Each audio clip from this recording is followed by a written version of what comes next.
Karim, amma ba'd. Rasulullah sallallahu alaihi wasallam, Abu Bakar radhiyallahu anhu dan para sahabat radhiyallahu anhum adalah orang-orang yang paling tawakal kepada Allah Subhanahu wa taala. Manusia menganggap bahwa dengan ada benda maka dapat membentuk, membina dan memudaratkan seseorang. Benda-benda tidak memberikan efek, semuanya datang dari Allah Subhanahu wa taala. Kalau dengan benda ada efek, mengapa benda itu menelan Qarun tetapi mengeluarkan Zam-Zam bagi Ismail alaihissalam? Untuk seseorang, bumi ini membinasakan, tetapi bagi bumi yang sama dapat memberikan manfaat kepada seseorang yang lain. Bukan bumi yang memberi efek, tetapi yang berbuat demikian adalah Allah Subhanahu wa taala. Manfaat atau mudarat kebendaan bagi seseorang bergantung kepada kehendak Allah Subhanahu wa taala sendiri. Bila Allah Subhanahu wa taala berbuat sesuatu, membuat satu keputusan apakah menyenangkan atau menyusahkan seseorang dengan perantaraan benda-benda, maka itu semuanya dari Allah Subhanahu wa taala.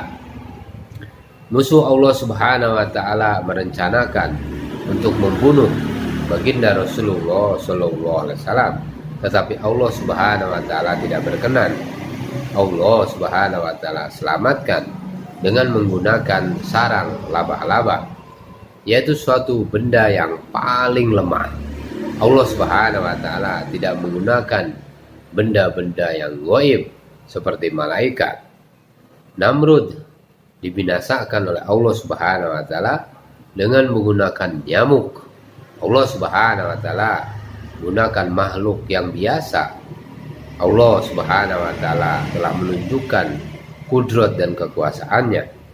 Seseorang yang mempunyai harta yang banyak, apakah terpelihara atau binasa, bergantung kepada keputusan Allah Subhanahu wa taala dan bukan bergantung kepada benda.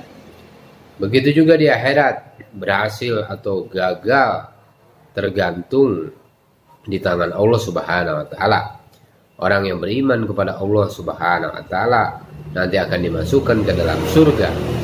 Manusia pasti akan menemui kematian, dan selepas itu akan ada kehidupan yang selama-lamanya di dalam surga atau di dalam neraka. Kubur akan menjadi tempat yang nyaman atau menjadi lubang-lubang derita, dan akan datang nanti suatu hari sangkakala akan ditiup, manusia akan dimatikan dan dihidupkan kembali. Semua makhluk akan dibinasakan oleh Allah Subhanahu wa taala kecuali manusia. Manusia akan dikekalkan. Hanya kehidupan manusia berpindah dari satu alam ke alam yang lainnya. Seluruh penduduk alam ini gemar kepada kebendaan, tetapi Allah Subhanahu wa taala memberitahu kita bahwa amal yang akan membela, amal juga bisa membinasakan seseorang. Amal dan kebendaan disambungkan Allah Subhanahu wa taala dengan asbab dunia. Allah Subhanahu wa taala memang berkuasa untuk membuat sesuatu, tetapi jarang sekali Allah Subhanahu wa taala melakukan demikian tanpa asbab. Asbab ada hubungannya dengan amal, dan kita harus gunakan asbab dengan tepat.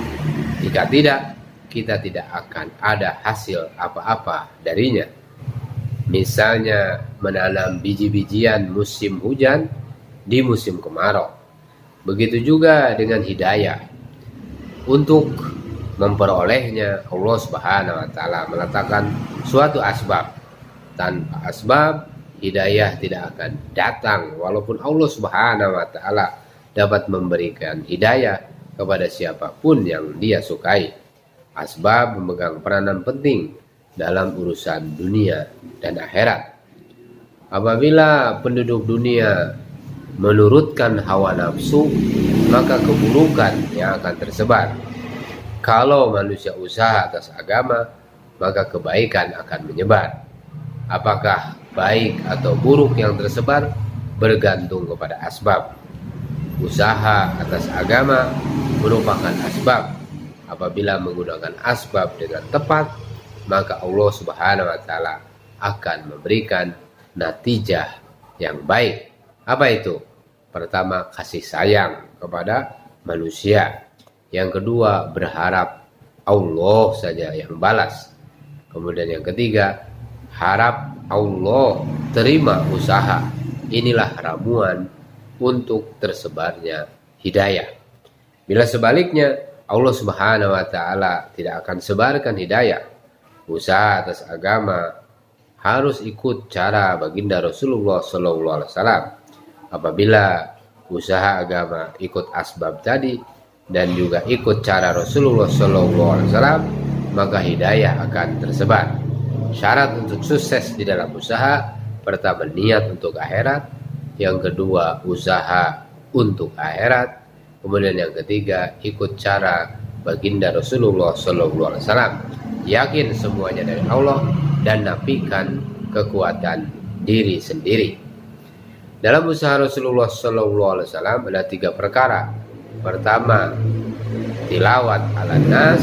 Yang kedua, tazkiyah, yaitu bersih hati. Yang ketiga, taklim. Tiada amal tanpa ilmu. Tilawat ala nas bukan saja membaca Al-Quran, tetapi juga memperkenalkan Al-Quran dan amal-amal Al-Quran kepada seluruh manusia. Apabila usaha mengikuti cara Rasulullah SAW, walaupun baginda adalah seorang yang umi, maka Allah Subhanahu wa taala akan sebarkan hidayah ke seluruh alam. Ulama ahli kitab membaca sifat-sifat Rasulullah SAW untuk mendapatkan hadiah dan ganjaran dari orang banyak. Tetapi apabila Rasulullah SAW diutus, mereka tidak beriman kepada Rasulullah SAW. Ini karena mereka menjadikan ad-din sebagai mata pencaharian. Jadi saudara-saudara yang dimuliakan Allah Subhanahu wa taala, pencaharian mereka terancam jika mereka beriman kepada Rasulullah SAW, dan orang banyak akan mengikuti Rasulullah SAW. Dalam diri ada nafsu. Jika mengikuti nafsu, kita binasa. Saudara-saudara sekalian, dalam tubuh kita juga tersembunyi nur, tersembunyi cahaya. Nur harus ada di luar dan mengurungi nafsu. Orang Yahudi menyembunyikan yang hak dan menzohirkan yang batil. Mereka mengatakan seluruh anbiya datang dari Bani Israel. Bagaimana mungkin penghulu anbiya dapat diutus dari Bani Ismail? Begitu juga kita. Jika kita menjadikan usaha agama untuk kepentingan dunia, maka disitulah kebinasaan diri kita. Oleh karena itu, saudara-saudara yang dimuliakan oleh Allah Subhanahu wa taala, maka kita buat usaha, kita mengikuti tertib Rasulullah sallallahu alaihi wasallam. Jika kita buat usaha karena dunia, kita tidak akan mendapatkan hasil apa-apa. Seumpama orang yang buka warung di waktu malam, ketika orang sedang tidur nyenyak. Contoh-contoh yang diceritakan oleh Allah Subhanahu wa taala mengenai umat-umat yang terdahulu dapat terulang pada umat yang akan datang jika amalan kita serupa dengan amalan umat terdahulu itu. Saudara-saudara sekalian yang dimuliakan Allah Subhanahu wa taala, jika usaha dunia Allah Subhanahu wa taala sambungkan dengan asbab, begitu juga usaha nurani Allah Subhanahu wa taala sambungkan dengan asbab. Amal akan datang apabila ada iman, dan iman bukan hanya lafaz. Dengan hanya lafaz sesuatu tidak akan terjadi. Apa yang dikehendaki adalah hakikat. Yakin kepada Allah Subhanahu wa taala, maksudnya hatinya penuh dengan kebesaran dan kehebatan Allah Subhanahu wa taala, dan keluarkan kebesaran dunia serta beramal dengan kehendak Allah Subhanahu wa taala, dan dapat melaksanakan tanggung jawab sebagai khalifah di muka bumi ini. Khalifah menunjukkan kasih sayang kepada penduduk alam, orang yang suka memberi dan tidak suka mengambil hak orang lain. Mereka menunjukkan cara hidup yang bersih. Kekuatan Allah Subhanahu wa taala adalah luar biasa, dan apabila kekuatan Allah Subhanahu wa taala ada bersama dengan seseorang, maka tidak ada seorang pun yang dapat mengalahkannya. Di akhir zaman akan datang kekuatan Dajjal dan Ya'juj Ma'juj.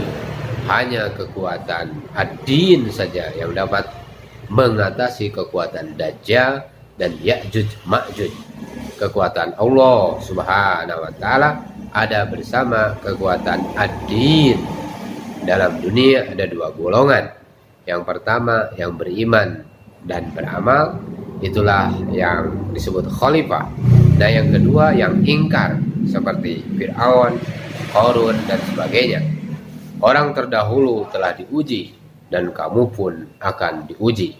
Iman bukan di bibir saja, tetapi dalam hati yang dibuktikan dengan amalan. Siapakah orang-orang yang benar-benar beriman? Maka di dalam Al-Quran dikatakan beriman kepada Allah, beriman dengan Rasul. Iman mereka ini tidak ada syak, tidak ada keraguan. Kemudian yang keempat, mengeluarkan harta dan diri di jalan Allah Subhanahu wa taala. Kemudian tetap istiqomah di dalam perjuangan. Allah Subhanahu wa taala menghendaki kita berperang dengan orang-orang kafir dan dengan orang-orang munafik. Perang dengan orang kafir menggunakan pedang, dan perang dengan orang munafik dengan menggunakan lidah. Perang dengan lidah adalah jihadul akbar. Saudara-saudara sekalian yang dimuliakan Allah Subhanahu wa taala, jika seseorang yang luka berjumpa dengan dokter, maka pertama lukanya akan dicuci. Kemudian yang kedua, obat luar dan antibiotik akan diberi. Kemudian yang ketiga, jika parah akan dioperasi. Saudara-saudara sekalian yang dimuliakan Allah Subhanahu wa taala, usaha di Mekah umpama mencuci dan memberi obat. Jika parah, maka pedang akan digunakan untuk membedah. Allah Subhanahu wa taala telah membeli diri kita dan harta kita dengan surga.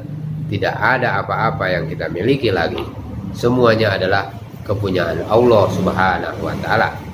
Bukan maksud kita keluar 4 bulan atau 40 hari, kemudian selesai kita kembali tidur. Sebaliknya, kita ingin menjadikan seluruh kehidupan kita adalah untuk ad-din, kemuliaan agama. Inilah yang menjadikan manusia bahagia dan mulia di dunia dan di akhirat. Semoga tadhkirah kita di malam ini memberikan kekuatan kepada kita untuk iman kita dan untuk amal-amal kita, insyaallah. Kita tutup bersama dengan doa kifarat majelis. Subhanallah wa bihamdihi, subhanakallahumma wa bihamdika, asyhadu an la ilaha illa anta, astaghfiruka wa atubu ilaik.